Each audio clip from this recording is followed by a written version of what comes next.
Salut à toutes et à tous, bienvenue sur la chaîne Tech Repair, la chaîne dédiée au gaming et à la tech. Moi c'est Greg. Moi c'est Pierre et on vous propose un voyage dans le temps. Exactement, il y a 30 ans sortait un monument du jeu vidéo. Un monument qui a marqué le monde entier. On parle de la PlayStation. Voici notre PS1. Avant de parler de l'histoire de Sony, on va vous détailler la provenance de cette console. Elle a été retrouvée dans une déchetterie.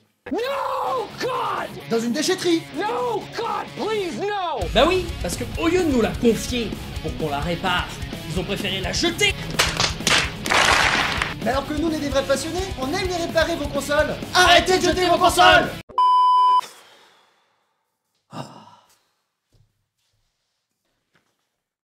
Excusez-nous pour ce désagrément. Elle était abandonnée de tous, on l'a donc récupérée.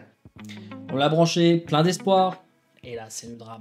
Effectivement, elle s'est mise à fumer, certainement un problème d'un condensateur, donc un problème électronique. On ne l'a pas ouverte, mais on l'a gardée pour pouvoir le faire avec vous. Petite explication de notre concept au nouveau, on découvre, on répare et on joue avec la console réparée. Et aujourd'hui, on redonne vie à cette console. Vous pensez pas que c'est un bon programme? C'est parti! Mais avant de réparer la console, petite séquence nostalgique. Accrochez-vous, on va faire un bond dans le temps de 30 ans, on va retourner à l'époque où la 3D était polygonale et où tout était nouveau. Nous allons voir d'où est partie l'idée de la conception au lancement de la console. Cette année marque les 30 ans de la sortie de la PlayStation au Japon, console qui a révolutionné le monde. Et oui, car le 3 décembre 1994, la PlayStation sort au Japon. Et un an après, en France. Mais avant de parler de son lancement, revenons un peu quelques années en arrière. Au milieu des années 80, Nintendo domine le marché du jeu vidéo. À cette époque, un homme du nom de Ken Kutaragi va faire son apparition. Ken Kutaragi, c'est un ingénieur qui travaille chez Sony depuis quelques années. Alors qu'il voit sa fille jouer tous les matins à la Famicom de Nintendo, il se demande si Sony ne devrait pas rentrer dans le marché du jeu vidéo. Il en parle à ses supérieurs, qui rejettent catégoriquement l'idée. Pour comprendre Sony, il faut se replacer dans le contexte de l'époque. En 1983, il y a le gros crash du jeu vidéo causé par Atari, et ça fait à peine quelques années que Nintendo a sauvé la mise avec sa Famicom qui s'est très bien vendue au Japon. Sony à côté, c'est une très grande entreprise. Ils font leurs propres téléviseurs, ils ont leur Walkman, ils ont leur caméscope, et même avec Philips, ils ont créé le compact disc. Donc pourquoi Sony irait se mettre dans le marché du jeu vidéo alors que c'est voué à l'échec? Mais Ken Kutaragi est vraiment fasciné par ce que fait Nintendo. Il va donc aller les voir en secret pour créer une puce sonore pour les consoles de Nintendo. Parlons un peu de cette puce. Elle intègre 8 canaux audio, la possibilité de mettre des échos, du délai, des aigus, des graves, la possibilité de mettre des voix. C'est une puce exceptionnelle pour l'époque. Ken Kutaragi aura mis le paquet pour sa conception. Nintendo, conscient que cette puce va faire grandement évoluer leur console, ne peuvent pas refuser. Ils ne veulent surtout pas que Sony parte chez la concurrence. Le marché est donc conclu. Les supérieurs de Ken Kutaragi sont furax, mais sa puce est tellement exceptionnelle qu'il est promu. Sony fait donc l'entrée dans le marché du jeu vidéo.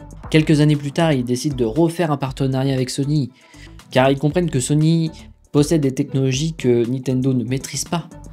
Alors après quelques négociations, The PlayStation, et oui, PlayStation en deux mots, The PlayStation Project est né.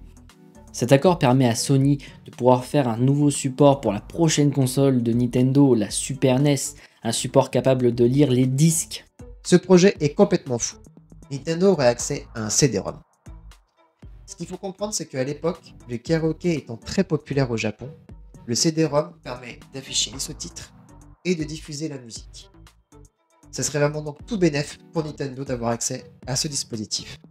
Sony, de leur côté, travaille sur leur propre projet de console, avec un support disque qui ne figure pas dans l'accord qu'ils ont avec Nintendo.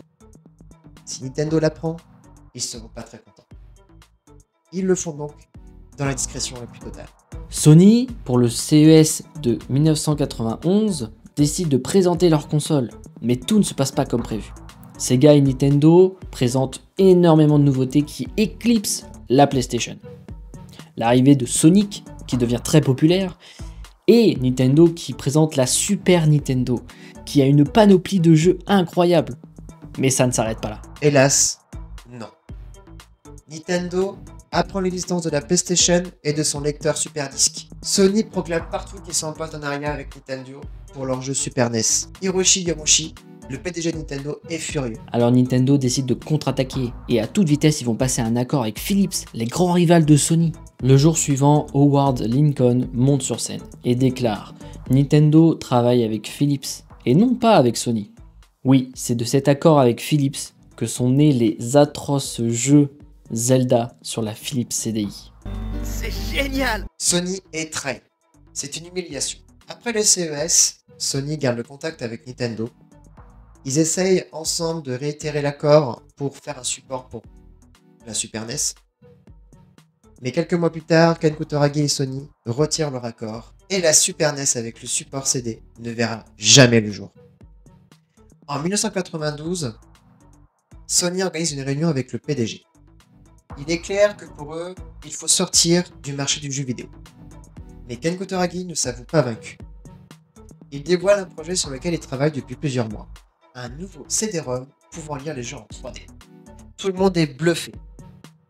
Norio Oga décide donc de faire payer l'humiliation que Nintendo lui a causée. Il nomme donc le projet The PlayStation Project. Un espace en moins, beaucoup plus simple. La machine est lancée, Sony mobilise toutes ses filiales, Sony Music, Sony Pictures, Sony Business pour créer le Sony Computer Entertainment.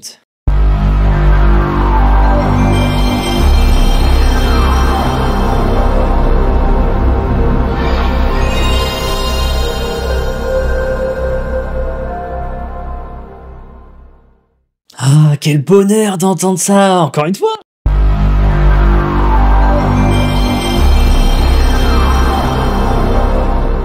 Et une autre! C'est reparti! Encore une autre!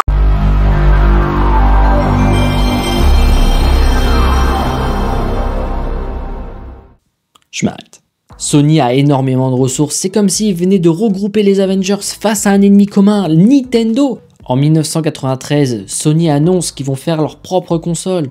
Et alors qu'ils savent pas comment s'y prendre, ni même où commencer pour créer une console, ils vont faire une campagne marketing de malade.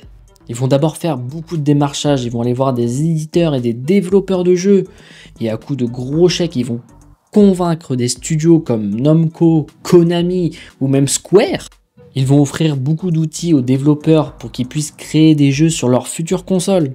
Le 3 décembre 1994, Sony sort la PlayStation au Japon. À peine quelques jours après la sortie de la Sega Saturn, pour Sony, Sega fait du très bon marketing.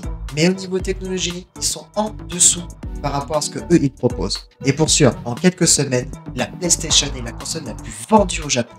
Cette année-là, Nintendo est aux abonnés absents. Ils ont prévu une console, mais pour l'année d'après. C'est qu'ils laissent le champ libre à PlayStation et ils s'envolent vers le sommet. 1995. C'est la première année et la première édition de l'E3 aux États-Unis. C'est le meilleur moyen pour Sony de promouvoir leur nouvelle console. Le 11 mai 1995 est une date déterminante. Toutes les industries vont présenter leur nouvelle console, leurs nouveaux jeux, etc. Les premiers à monter sur scène, c'est Nintendo. Ils vont faire un flop monumental. Ils vont parler de piratage, de contrefaçon, de perte de données, très ennuyeux. Une aubaine pour Sony. Les suivants, c'est Sega. Tout se passait bien. Une nouvelle console avec la Saturn, des nouveaux jeux, mais l'ambiance générale va changer subitement. Quand ils vont annoncer 399 $ leur console, c'est énorme pour l'époque. Sony va monter sur scène. Steve Race va faire une annonce légendaire.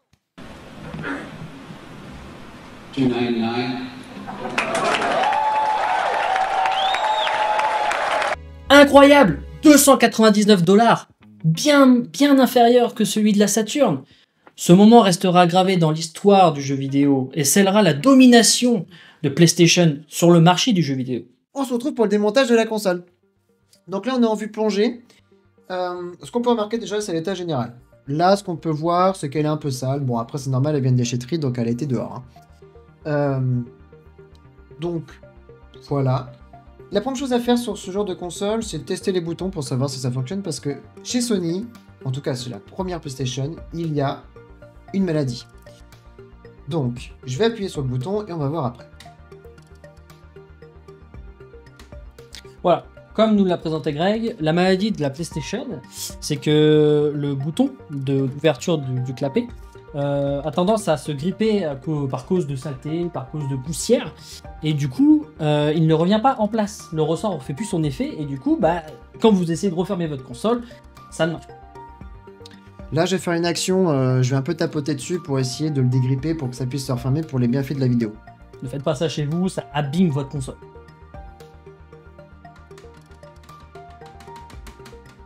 Voilà. Donc, les autres boutons fonctionnent. Bon, je sens un peu une résistance, mais je vois un peu de saleté à l'intérieur, là. Ce qu'on peut remarquer, là, je sais pas si on va le voir. Hop, il y a un peu de saleté. Voilà, il y a un petit peu de saleté dans le bouton, donc voilà. Surtout, elle vient d'une déchetterie, donc Voilà, elle avait elle a du devoir. peut-être subi de l'eau, elle a voilà, poussière, saleté, terre, peut-être. Là, ce que je peux remarquer, c'est qu'on a de la saleté dans la prise de la vidéo, la prise secteur et la prise série. Et nous avons le petit clapet qui est difficile à ouvrir pour mettre les extensions. Voilà. Oui, les extensions, c'était pas forcément prisé, c'est pour ça que le clapet est dur à ouvrir. Donc là, on remarque qu'on a un modèle 5502. Donc, et il y a 1, 2, 3, 4, 5, 6 vis. Donc, sur un première chose qu'on va faire, c'est qu'on va démonter les vis.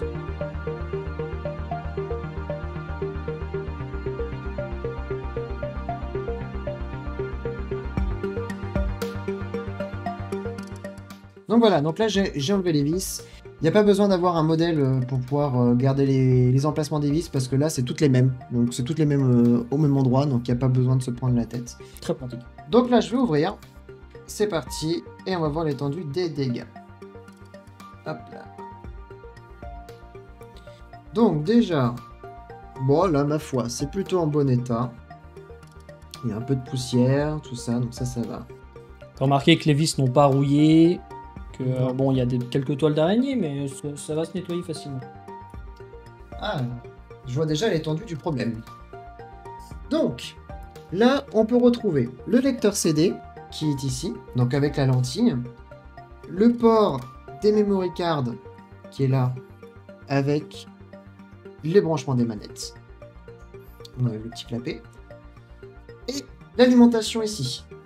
Donc, je vois déjà le pourquoi elle a fait de la fumée. Donc, je sais pas si on va pouvoir voir. Hop, voilà. On va peut-être faire une mise au point. Là, on peut voir que le condensateur, il a en fait un côté qui s'est éventré. Il y a un petit trou. Alors, je vais essayer de vous montrer ça avec le tournevis. Juste ici. Juste ici. Donc, le condensateur est arrivé en fin de vie. Et ben là, actuellement, hop, la mise au point. Je vais zoomer. Ouais, je vais le monter. Voilà, donc là, vous pouvez voir qu'il s'est éventré sur un côté. Donc, le condensateur est HS. Donc, bah, c'était bien les pronostics qu'on avait imaginés. Donc, bah voilà. Donc là, ce qui va consister, ça va de démonter le tout et de retirer l'alimentation pour pouvoir faire cette réparation. Hop. Je vais prendre un petit gant parce que, bon, je vous avoue qu'il y a un peu de résidus chimiques. Oui, faites attention, si vous démontez vous-même des consoles chez vous, protégez-vous bien les mains. Donc. Car comme le condensateur qui s'est éventré, ça, il y a des produits à l'intérieur, donc vous pouvez être allergique ou même faire une réaction. Faites bien attention. Donc là, on va enlever le lecteur CD. Donc c'est une petite natte ici qui est bien ancrée ici. Donc ce qu'on va faire, on va tirer, on va faire droite-gauche, droite-gauche, droite-gauche, tout doucement pour l'enlever. Voilà. Hop, on l'enlève. Il y a aussi ici une petite connectique ici. Hop, voilà, ici, à enlever. Donc pareil, hein, tout comme tout à l'heure, droite-gauche, droite-gauche, et on l'enlève. On le met sur le côté. Tac. Voilà. On a exactement la même chose avec le port de memory card. Donc on le débranche ici. Il y a deux vis. On sent que les vis ont vécu quand même, mais bon, elles sont quand même en bon état, elles n'ont pas rouillé. Enfin, pour celles qu'on vient de retirer pour l'instant. Non, elles sont pas mal. Ouais, donc ça c'est à nettoyer, mais c'est pas grave. Là, nous avons le branchement de l'alimentation. Donc là, pareil comme dans les autres connectiques, on va la débrancher. Hop, donc je vais retirer un côté et je vais retirer de l'autre. Je vais mettre ça de côté. Et là, nous avons deux vis à enlever, donc une ici et une ici.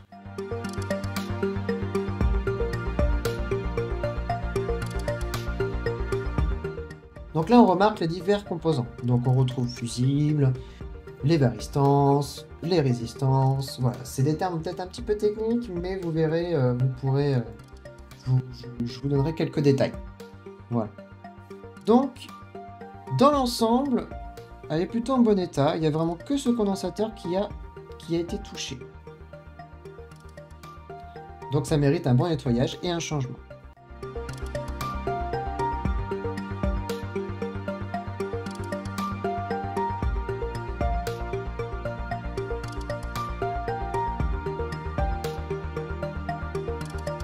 Et là, on se retrouve avec la carte mère. Donc voilà à quoi ça ressemble. Donc là, nous avons une feuille de cuivre qui permet de dissiper la chaleur. Voilà. Donc c'est un peu sale, hein. C'est un peu sale, c'est un peu poussiéreux, mais dans l'ensemble, ça va. Ça va, ça va. Je vois rien qui a été touché de plus que ça. Non, dans l'ensemble, ça va, c'est bien.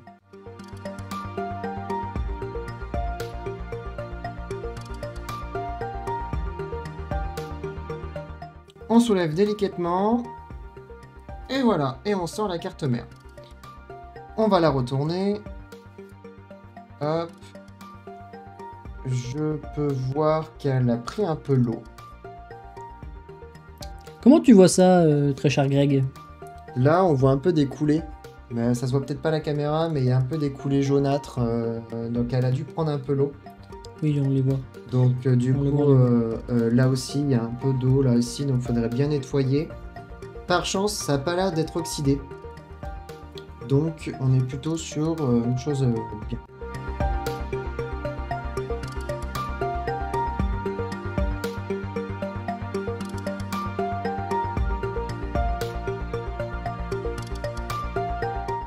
Et voilà, la console est démontée. On va chacun partir de notre côté. Moi, je vais partir avec la plasturgie, passer un bon coup de nettoyage à toute plasturgie, vous montrer 2-3 astuces. Et notre ami Greg.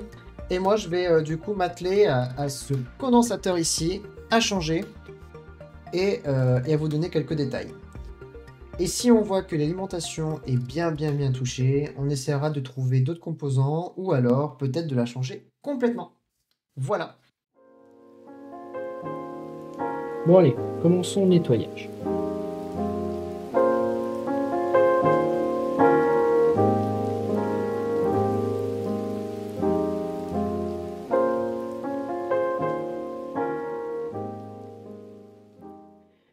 Bon, déjà, avant de commencer le nettoyage, il faut qu'on retire les pièces, les boutons, tout ça.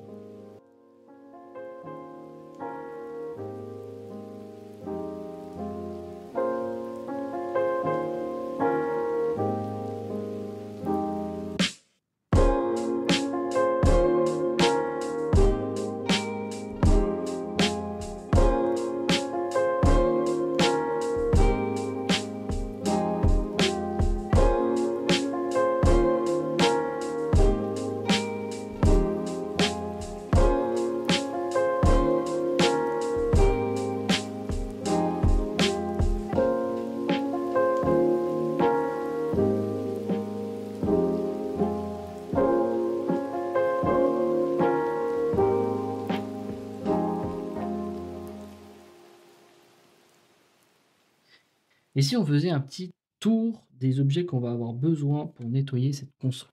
Bon, déjà, premièrement, à côté de moi, bon, je la laisse hors champ, mais j'ai une petite bassine avec de l'eau un peu tiède dedans. Ensuite, j'ai cette petite éponge qui est une éponge magique. Pourquoi une éponge magique? Parce qu'en fait, la texture est un peu différente et du coup, ça accroche beaucoup mieux. Et pour nettoyer les surfaces comme la plasturgie, tout ça, c'est très efficace. Ensuite, nous avons tout simplement du liquide vaisselle. Parce que, bah, en fait, c'est très basique, mais n'y a pas besoin de grand chose pour nettoyer une console, surtout beaucoup d'huile de coude et un peu de matériel basique, quoi.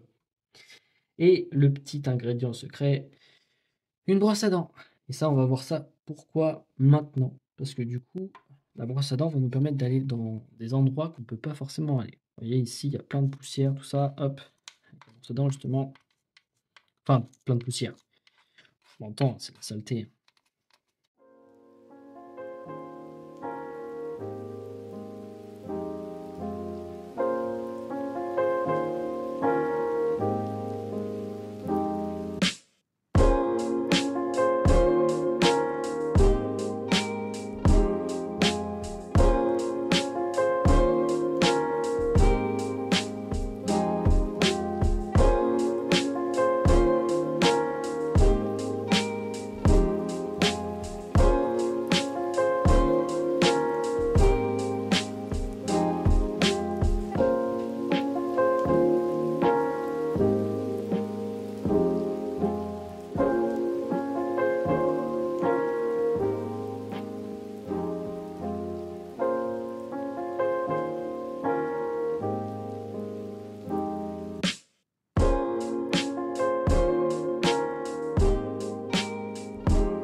Bon allez, je vais aller rincer tout ça et on va laisser ça sécher tranquillement et on va passer au petit truc qui est à côté. Allez, on se retrouve tout de suite. Et me voilà de retour avec la PlayStation rincée. Donc, on peut le voir, elle est encore un peu mouillée parce que j'ai pas pu accéder à toutes les zones. Mais voilà, elle a quand même tout de suite beaucoup plus meilleure mine. On va passer à la suite, mais avant ça, allons voir du côté de Greg. Pour le démontage de notre condensateur. Mais avant, je vais un peu expliquer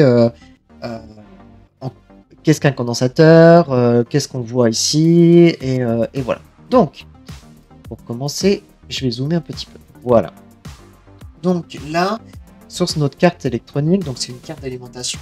L'électricité va rentrer par là et va passer dans la carte pour diffuser, pour ressortir ici et aller vers la carte mère de la PS1. Ce qu'il faut savoir, c'est que dans notre cas à nous, ce qui nous a lâché, c'est un condensateur ici. On retrouve plusieurs composants sur cette carte. Un fusible, une bobine, des résistances, d'autres condensateurs, des varistances. Voilà, il y a plusieurs composants. On va pas tous les détailler parce que sinon on pourrait passer des heures parce qu'il y a beaucoup de choses à dire. Pour faire simple, le condensateur, donc il y a différentes tailles, il y a différentes capacités. Voilà. Pour celui-ci, c'est ce qu'on appelle un condensateur chimique. Il faut le voir comme un réservoir, c'est-à-dire que ça va stocker l'énergie pour la rediffuser. Au défi de nos appareils électroniques, en tout cas de les constructeurs, le défi, ça va être de permettre à ce que l'énergie soit le plus ou moins constante à l'intérieur de nos appareils. Parce que si l'énergie fait des pics trop élevés en masse, soit trop bas, l'appareil se coupe, soit trop haut, il est en surtension, ce qui peut endommager divers composants à l'intérieur. Donc le défi, c'est de permettre à l'énergie d'être toujours constante. Parce que l'énergie, quand elle vient de prise électrique, n'est pas constante. Du 220 volts en direct, c'est pas constant. Ça oscille toujours. Et c'est le gros problème pour les appareils électroniques. C'est quand ça oscille de trop, ça crée des défaillances. C'est là qu'intervient notre condensateur. Le condensateur va stocker l'énergie à l'intérieur pour la rediffuser dans une même fréquence dans les autres composants. Pour les autres composants. Donc voilà, donc c'est le rôle d'un condensateur. Donc il faut le voir vraiment comme un réservoir. Celui-ci il est dit chimique parce qu'à l'intérieur nous avons des produits qui permettent à l'énergie du coup d'être stockée et d'être gardée. Nous ici, il a été montré sur le côté. Le gaz s'est échappé sur le côté et non par le haut. Là on peut voir des petites rayures, c'est fait pour quand il gonfle et hop, ça s'échappe par le haut. Là dans notre cas, ça s'est échappé sur le côté. Donc voilà ce qui est un condensateur chimique. On retrouve d'autres condensateurs. Donc je vous montre ça. Donc sur par exemple, ça c'est une carte d'ordinateur portable. Nous avons ici des condensateurs de surface. Donc c'est comme l'autre, hein, c'est des condensateurs. Et on a aussi également des tout petits à côté ici que vous pouvez voir. Donc c'est des condensateurs céramiques. Donc c'est encore une autre manière de un autre matériau à l'intérieur qui permet de stocker l'énergie. Et vous en avez plein sur les cartes mères. Et c'est pareil. Dans ce cas-là, ils ont un peu parfois d'autres fonctions, mais je vais pas tout détailler, sinon on aurait pour longtemps. Voilà, donc ça, c'est d'autres condensateurs. Vous voyez, la taille elle varie en fonction des besoins et de la technologie qu'on y met. Voilà. Donc, dans notre cas, nous, ici, là, ce qu'on va faire, après, par la suite, c'est qu'on va dessouder le vieux condensateur pour le remplacer par un nouveau. Voilà. Donc un nouveau qui a les mêmes capacités et les mêmes références. Voilà. Tac. Je vais utiliser plusieurs choses. Donc, de l'étain, du flux qui permet à ce que l'étain puisse bien rentrer dans son point de fusion. Parce que bah voilà, là l'étain est sec, donc en fait il est dur, donc je vais chauffer avec un fer à souder. De la tresse à dessouder pour enlever l'étain pour pouvoir enlever la pièce. Et voilà. Voilà comment ça va se présenter. Donc voilà. Allez, c'est parti.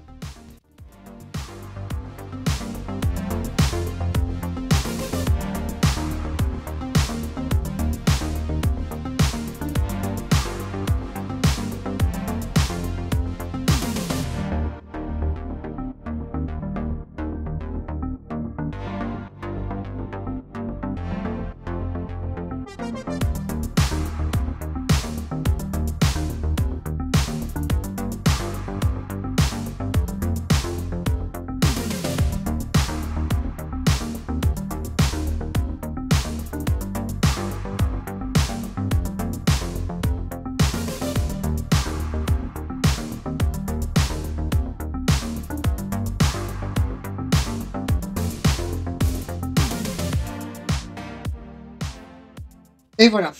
Donc c'est assez rapide, hein. C'est vraiment 2 petits points de soudure. J'en ai pas parlé, mais qu'est-ce qui fait qu'un condensateur en arrive à ce stade-là? Et ben en fait, il est simplement en fin de vie. Voilà, il y a plusieurs facteurs. C'est pas dû à un autre composant spécialement. Non, lui, c'est qu'il est arrivé en fin de vie, donc en fait, il est en surtension. Voilà. Donc là, on va nettoyer la carte. Donc, hop, ici, je mets un peu d'alcool isopropylique parce que dans le flux, dans le produit que je mets qui permet une meilleure point de fusion, il y a de la résine dedans. Donc ça crée toujours un petit peu de résidus en fait à la chauffe. Donc voilà, donc je nettoie bien.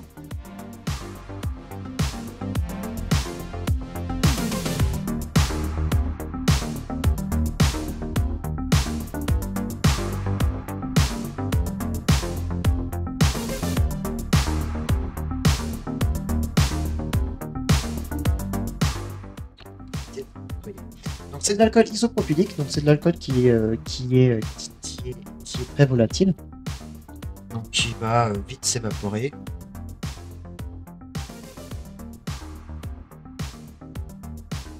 Donc ces condensateurs là, ils ont une polarité. Il y a un côté moins et il y a un côté plus. Donc le côté moins, c'est celui où il y a le trait ici.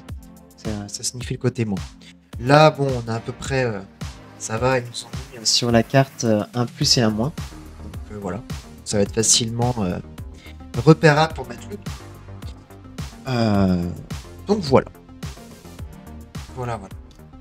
J'attends un tout petit peu que ça sèche. Je vous retrouve tout de suite.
Et voilà, c'est sec. Donc, on présente notre nouveau condensateur. Donc on met bien le moins du bon côté. On le met dans le trou. Ici. Ici. Hop là. Voilà. Donc là, il est rentré. Donc là, il tient pas parce que là, il n'y a pas de, il n'y a pas d'étain. Donc voilà. Donc il se situe là, juste ici. Donc ce qu'on va faire, c'est que je vais le souder tout de suite.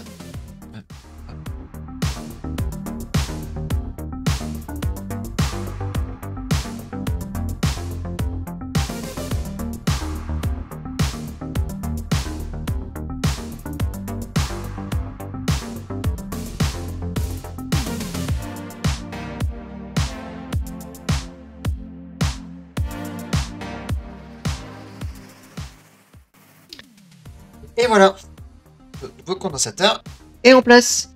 Donc la soudure s'est bien passée. Donc comme tout à l'heure, un petit coup de brosse pour pouvoir nettoyer.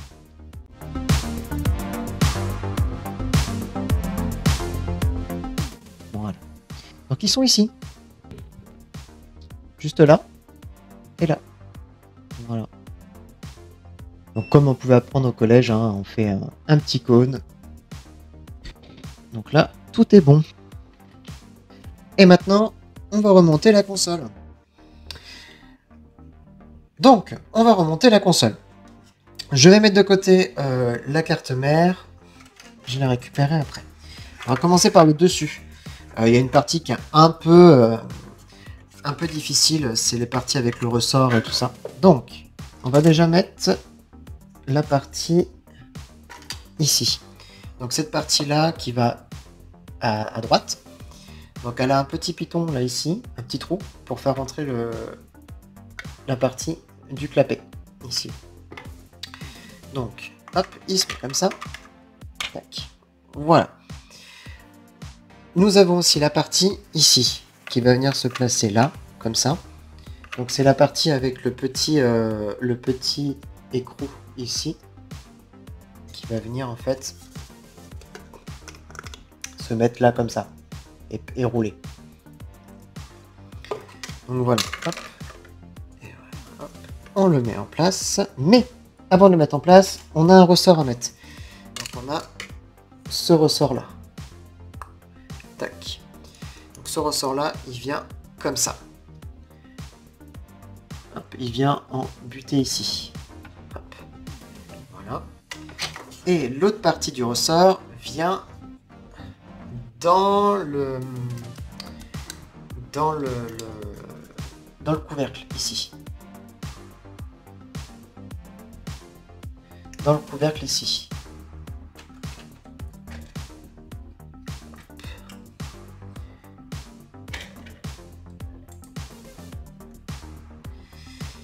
Donc il vient dans le couvercle ici.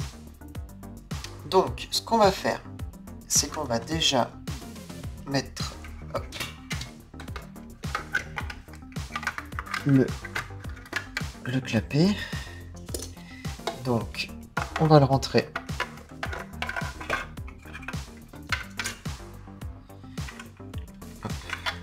on va déjà le rentrer. Donc faut le rentrer un petit peu en biais. Voilà, c'est la partie qui est vraiment pas évidente parce que il faut trouver le bon angle. Et voilà. Donc le bon angle, c'est celui-ci. On passe là. Hop. Et voilà. Et là, il est mis. Le clapet est mis. Donc, hop, on met celui-ci. On va mettre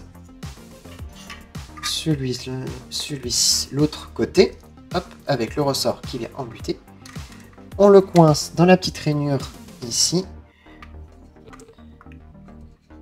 Alors là, c'est un peu fastidieux parce qu'il faut un peu forcer. Hop, on rentre le petit piton sur le côté. Voilà, tac. Et là, il est dedans. Donc, avant de continuer, on récupère la vis. Parce qu'il faut mettre la vis, sinon bah, il va s'envoler. Voilà. C'est une vis cruciforme. Hein. Hop. On visse. Voilà, comme ça, il ne va pas s'en aller. Voilà. Donc là, on est bon. On met de l'autre côté l'autre vis. Il y a une deuxième vis de l'autre côté. Voilà.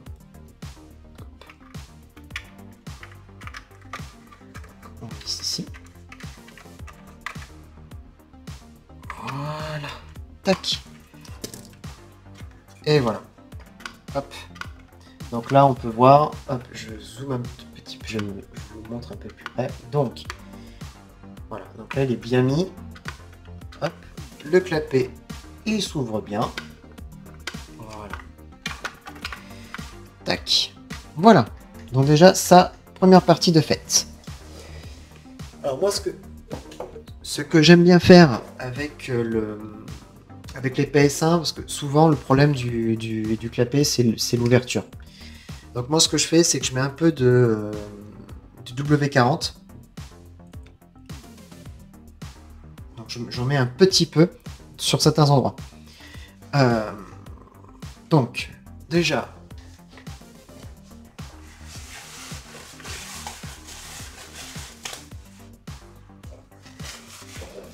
ce qu'on va faire, c'est qu'on va déjà en mettre de l'autre côté, au niveau du bouton. Parce que la plupart du temps, c'est ici où les saletés se mettent, et c'est là où ça se grippe. Donc, ce que je fais, j'en mets un petit peu. J'en mets pas beaucoup parce qu'il n'y a pas besoin d'en mettre 3 tonnes. Hein. Juste un pchit. Je prends un morceau de papier et je viens bien l'étaler partout. Voilà. Ça va venir mettre un petit peu de graisse. Ça va mettre un petit peu de graisse et ça va éviter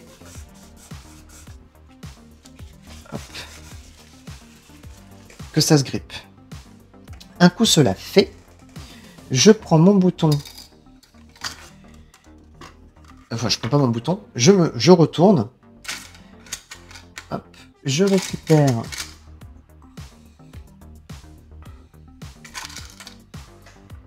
Hop, je récupère le petit loquet ici qu'on va venir placer.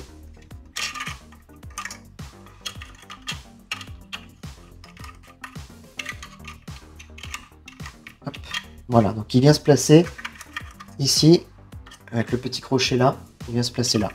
Hop. Donc là, pareil, ce que je fais, c'est que j'en mets un petit peu là aussi, parce que c'est là où en fait il y a le frottement, ici, sur cette partie-là. Donc j'en mets un peu ici, pas beaucoup aussi, hein, un petit peu, hop. Et je vais venir étaler avec mon papier, aussi également, un petit peu partout. Hop. Là, je n'ai pas mis assez. Voilà. Hop. Tac. Voilà. J'étale bien. J'en mets un petit peu sur cette partie-là. Aussi également. Hop. Et je viens le placer. Voilà. Tac. Un coup ça fait. Il me reste à mettre l'autre partie en métal. Hop, ici. Donc là, c'est pareil. Avant de mettre la partie en métal, j'en mets une goutte de ce côté-là. Tac. J'étale aussi. Donc ça, c'est vraiment un petit tips. Hein. Je viens mettre ma partie en métal. Et là, j'ai 2 vis à mettre. Hop.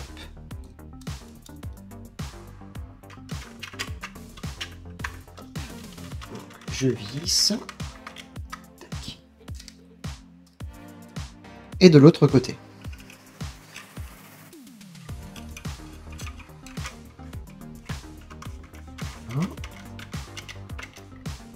Voilà. Et je vais venir accrocher le ressort à sa place ici. Et là, on a mis le couvercle. Attention, moment de... Je vais mettre le bouton maintenant. J'ai mis un peu de graisse ici, c'est pas grave.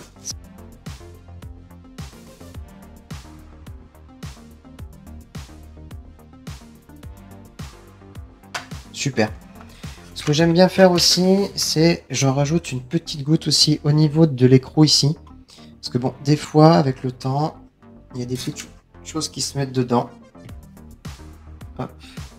Donc pareil, hein, j'en mets pas beaucoup, hein, juste un petit pchit. Hop. Et de là, je viens faire plusieurs fois. Voilà. Ça se lave bien. Nickel.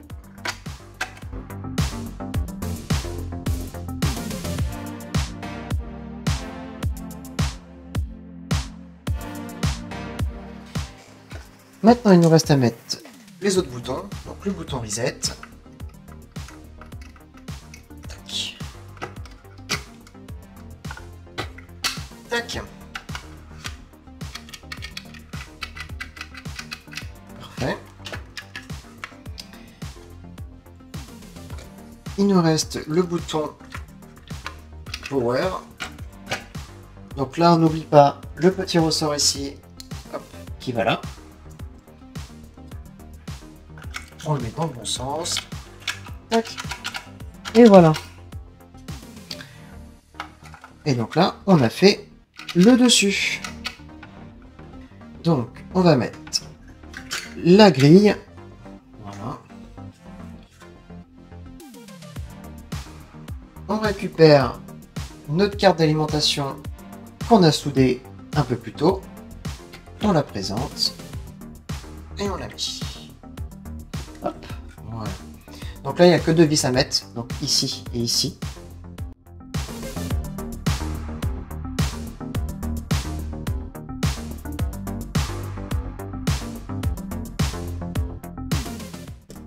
Donc là, c'est mis.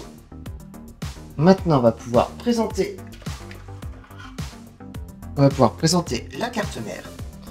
Avant, j'aimerais quand même nettoyer 2-3 petites choses, parce que j'ai remarqué ça au moment où on a fait le démontage. À l'intérieur ici, il y a des petites saletés.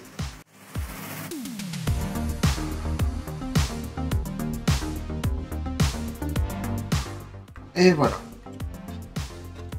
On récupère notre partie basse. On présente la PS1. Tac. Et voilà. Et là du coup, on a toutes les vis dorées à mettre.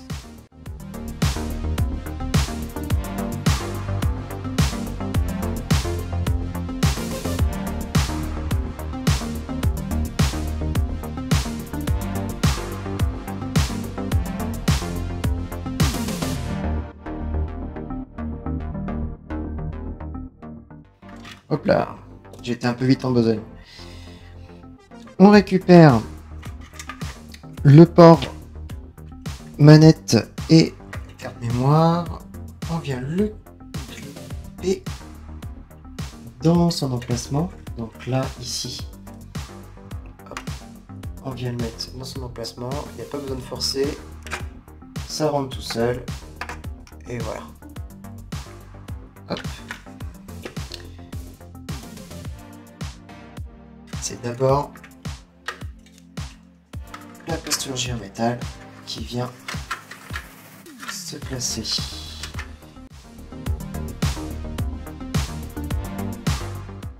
On fait attention à la nappe ici. Tac et tac. Voilà. Là c'est présenté. Donc je mets les vis .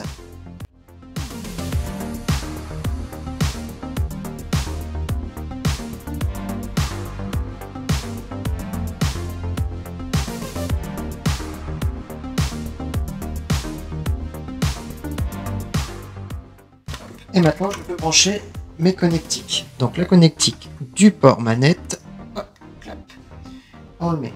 J'ai la connectique de l'alimentation à mettre. Hop.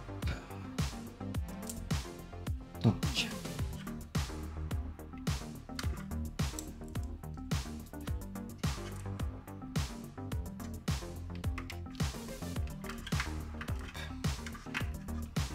Donc, c'est une connectique là, comme ça. On vient le placer.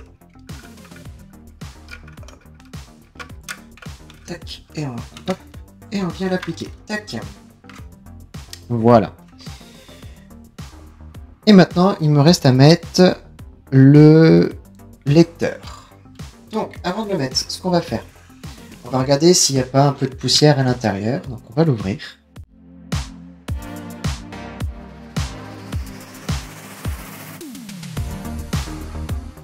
Et c'est relativement propre. Donc, j'ai rien à faire.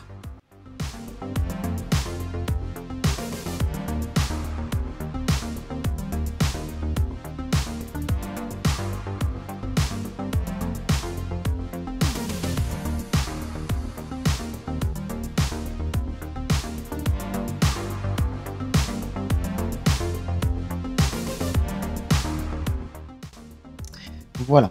Alors, tout comme j'ai fait tout à l'heure, je vais essayer de mettre un petit peu de... tout petit peu. Alors, ce qu'on va faire, c'est que je vais en mettre moi à côté. Voilà. Je vais prendre un coton-tige et je vais venir en mettre un petit peu au niveau du moteur. Un coup cela fait, je reprends le bas et je viens le placer.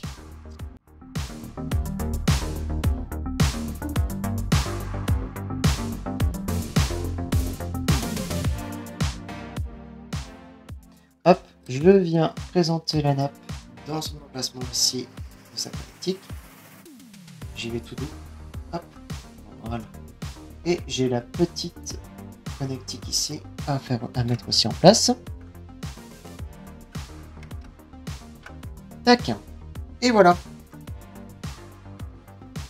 Il ne nous reste plus qu'à mettre notre plasturgie de dessus. Hop. On retourne.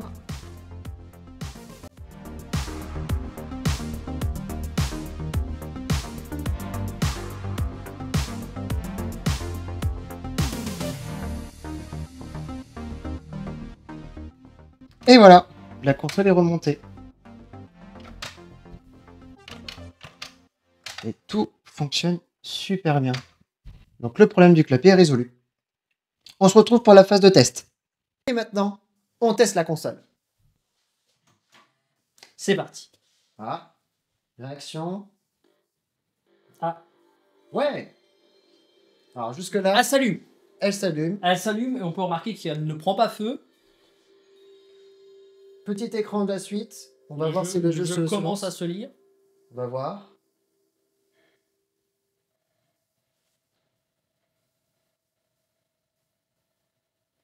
On est loin du temps d'attente de la PlayStation 5 hein, quand même. Ça mettait un peu de temps avant de démarrer les jeux. Et ben, Ok, donc c'est une réussite. Vraiment. on va tester si. On va brancher une manette. Tiens, je te Moi, laisse brancher une manette. Attends, je branche la carte mémoire. Et oui, car. On peut pas jouer à la console sans la carte mémoire. À l'époque, il n'y avait pas de disque dur ou directement dans les consoles, c'était une carte mémoire. Le saviez-vous? Donc ceci est une manette de PlayStation 1, mais une version qu'ils ont fait après avec du coup les deux joysticks parce qu'à l'époque il n'y avait pas de joystick. Voilà. On reviendra plus tard après, mais en gros, la première version n'avait pas de joystick et ils ont rajouté des joysticks à partir du moment où ils ont vu Nintendo faire leur Nintendo 64 avec le petit joystick. Du coup, ils se sont dit, bah, pourquoi eux ils font un joystick et pas nous? Donc ils ont rajouté 2 joysticks sur leur manette. En tout cas, ça réagit. Pour l'instant, il n'y a pas de. C'est fluide. La manette se lit. C'est hyper fluide. Donc pour le moment ça fonctionne bien. Fluide dans les années 90, bien sûr, hein, on s'entend.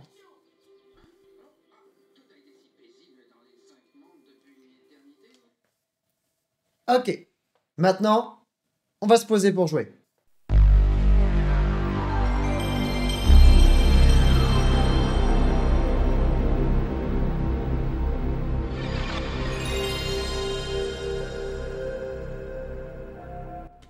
Et on se retrouve pour la partie test. On va jouer du coup à un jeu iconique. Spyro the Dragon, un jeu incroyable qui a bercé notre enfance, on peut le dire. Hein. Ah, complètement. Le premier jeu qu'on a eu nous, déjà.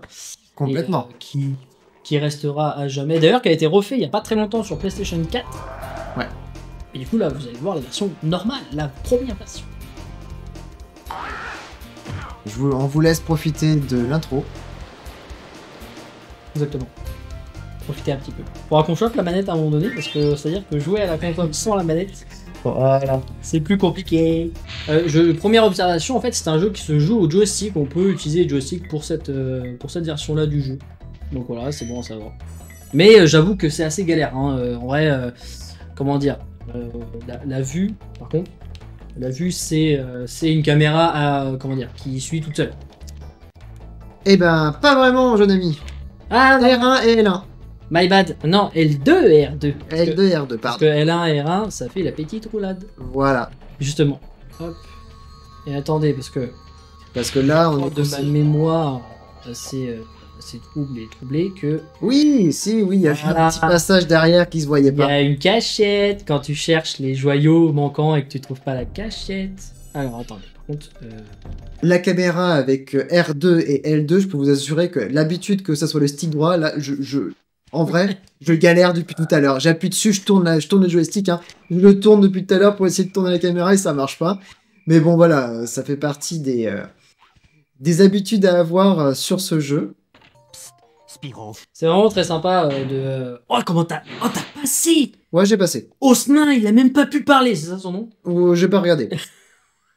Ça faisait partie aussi des trucs aussi que je faisais à l'époque. Hein. Je veux dire, à un moment donné, je lisais pas forcément et je jouais tout comme ça, mode sprint, quitte à me prendre 46 fois le même mur, mais je voulais passer les marches en sprintant. Et voilà, Ça fait penser aux roulades de Zelda, disons. c'est ça. Donc voilà. Donc je vais repasser la manette à Pierre et on va peut-être vous montrer le jeu en 2D maintenant. Oui, carrément, Allez. faisons ça. Petite ellipse, on change de jeu. Quand on voyait le logo PlayStation arriver, pour nous c'était un soulagement parce que des fois ça fonctionnait pas. Donc voilà. Donc là on va voir un jeu en 2D. Donc, comme je dis tout à l'heure, c'est quoi comme jeu? C'est Hercule. Hercule. Hercule. My bad, il s'est écoulé 5 heures entre temps. C'est faux. En 3 secondes. Hein. Oui, littéralement. Temps de changement. Et voilà. Donc là on est sur un jeu typiquement en 2D. Ah, et d'ailleurs, vous pouvez remarquer que joystick fonctionne pas.